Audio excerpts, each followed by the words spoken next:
अफगानिस्तान में ऐसा क्या है जो इसे पूरी दुनिया में साम्राज्यों की कब्रगाह के रूप में जाना जाता है?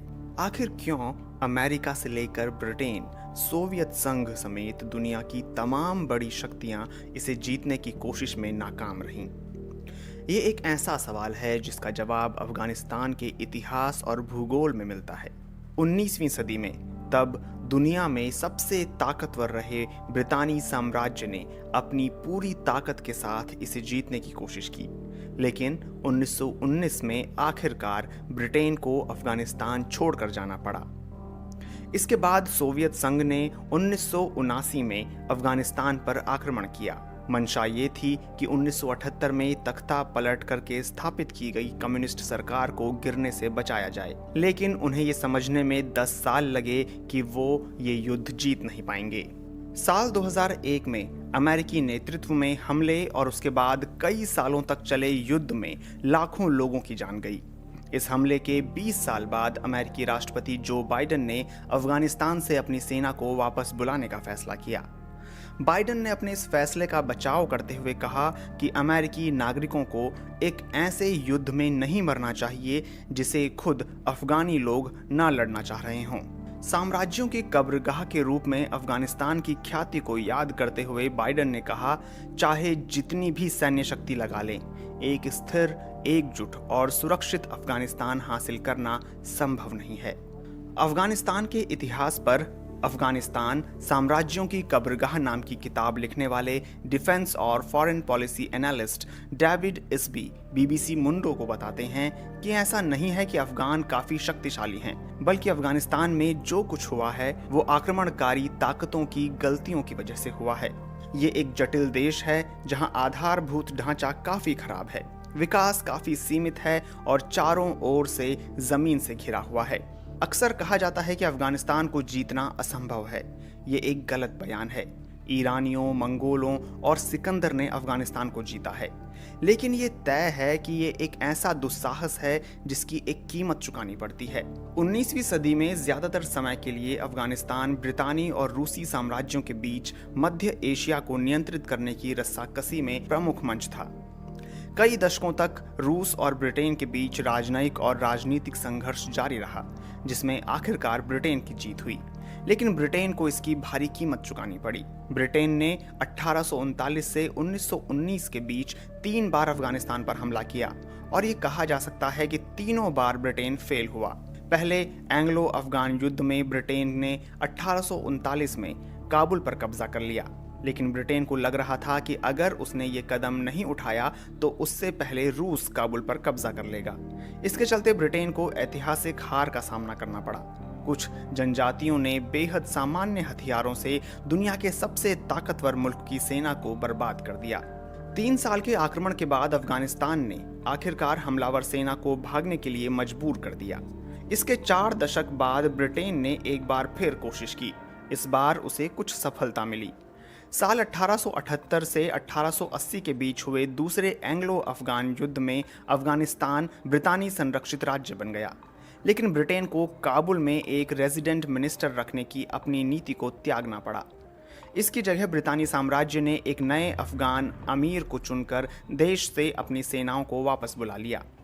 लेकिन साल 1919 में जब इस नए अमीर ने खुद को ब्रिटेन से आज़ाद घोषित कर दिया, तब तीसरा एंग्लो अफगान युद्ध शुरू हुआ। 4 महीनों तक चली जंग के बाद ब्रिटेन ने आखिरकार अफगानिस्तान को स्वतंत्र घोषित कर दिया। साल 1920 के दौरान अमीर अमानतुल्लाह खान ने देश को सुधारने की कोशिश की। इनमें महिलाओं के बुर्का पहनने की प्रथा को खत्म करना शामिल था। इन सुधारवादी प्रयासों ने कुछ जनजातियों और धार्मिक नेताओं को नाराज कर दिया, जिससे एक गृह युद्ध की शुरुआत हुई। इस संघर्ष की वजह से अफगानिस्तान में कई दशकों तक हालात तनावपूर्ण रहे और 1979 में सोवियत संघ ने अफगानिस्तान पर आक्रमण कर दिया ताकि एक बुरी तरह असंगठित कम्युनिस्ट सरकार को सत्ता में बनाए रखा जा सके। कई मुजाहिदीन संगठनों ने सोवियत संघ का विरोध करते हुए उनके खिलाफ जंग छेड़ दी। इस जंग में मुजाहिदीनों ने अमेरिका, पाकिस्तान, चीन, ईरान और सऊदी अरब से पैसा और हथियार लिए। इस युद्ध में लगभग 15 लाख लोगों की मौत हुई और 50 लाख लोग शरणार्थी बन गए। सोवियत संघ की सेना ने कई तरीकों से चरमपंथ खत्म करने की कोशिशें की, लेकिन गुरिल्ला सैनिक अक्सर ऐसे हमलों से बच जाते थे। इसी समय तत्कालीन सोवियत नेता मिखाइल गोर्बाचेव को एहसास हुआ कि रूसी अर्थव्यवस्था को बदलने की कोशिश करते हुए युद्ध जारी नहीं रख सकते और 1988 में अपने सैनिकों को वापस लेने का फैसला किया। लेकिन इस वापसी से सोवियत संघ की छवि कभी उबर नहीं पाई। सोवियत संघ के लिए अफगानिस्तान वियतनाम युद्ध बन गया। ये एक बेहद खर्चीला और शर्मनाक युद्ध था जिसमें सोवियत संघ अपनी पूरी ताकत लगाने के बावजूद स्थानीय गुरिल्ला लड़ाकों से हार गया। इसके बाद सोवियत संघ का विघटन हो गया। अफगानिस्तान में ब्रिटेन और सोवियत संघ के असफल प्रयासों के बाद अमेरिका ने 9/11 हमले के बाद अफगानिस्तान में लोकतंत्र का समर्थन करने और अलकायदा को खत्म करने के लिए अफगानिस्तान पर हमला किया। इससे पहले के 2 साम्राज्यों की तरह अमेरिका भी जल्द ही काबुल जीतने और तालिबान को आत्मसमर्पण के लिए मजबूर करने में सफल रहा। 3 साल बाद अफगान सरकार अस्तित्व में आई, लेकिन तालिबान के हमले जारी रहे।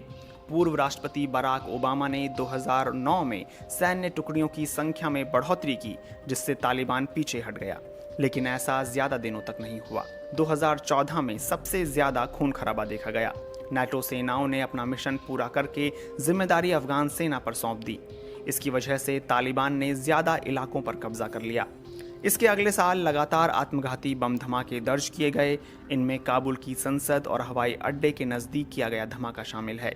हालांकि सोवियत संघ के युद्ध में ज्यादा खून खराबा हुआ, लेकिन अमेरिकी आक्रमण ज्यादा खर्चीला साबित हुआ। सोवियत संघ ने जहां अफगानिस्तान में प्रति वर्ष लगभग 2 अरब अमेरिकी डॉलर खर्च किए, वहीं अमेरिका के लिए 2010 और 2012 के बीच युद्ध की लागत प्रति वर्ष लगभग 100 अरब अमेरिकी डॉलर हो गई थी। अमेरिकी सैनिकों की वापसी के बाद तालिबान के कब्जे से अफगानिस्तान में एक मानवीय संकट पैदा हुआ है, जिसके चलते हजारों लाखों लोग बेघर हो गए हैं। इस भी कहते हैं मध्यम अवधि में यह देखना आवश्यक होगा कि क्या तालिबान शासन को अंतर्राष्ट्रीय समुदाय में मंजूरी मिलेगी। मुझे इस मामले में काफ़ी संदेह है। और अगर विश्व बिरादरी के लिए तालिबान से निपटना असंभव हो जाता है, तो यह देखना अहम होगा कि क्या कोई अन्य शक्ति दुनिया में साम्राज्यों की कब्रगाह माने जाने वाले अफगानिस्तान पर आक्रमण करने का जोखिम उठाती